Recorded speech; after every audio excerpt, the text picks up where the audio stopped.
you have what's called a tabletop exercise. In the tabletop, it's under blue skies. You go through what are the processes under an emergency, and you typically do a role play for a Right. specific scenario. I'll tell you that these processes are very well outlined. There have been years of experience from a multitude level Right. of subject matter expertise that's been built into the ICS command structure. And when an emergency happens, you don't have everyone together. You have to start making certain calls and start taking certain risks about making those calls. And you don't want to overdo it and you don't want to underdo it. So you kind of got to work under uncertainty.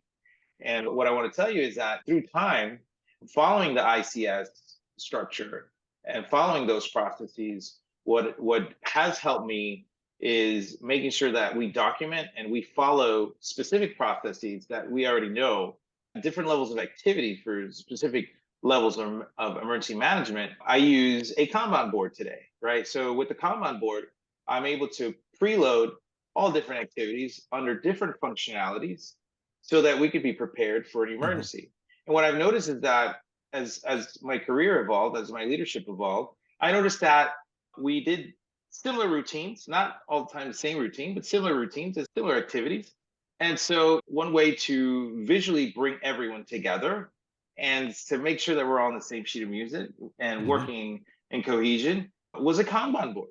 And again, I Mhm. brought this Mhm. from agile methodologies and also some certain agile training that I've taken throughout the years. And that helped everyone visualize and know their role and know their responsibility.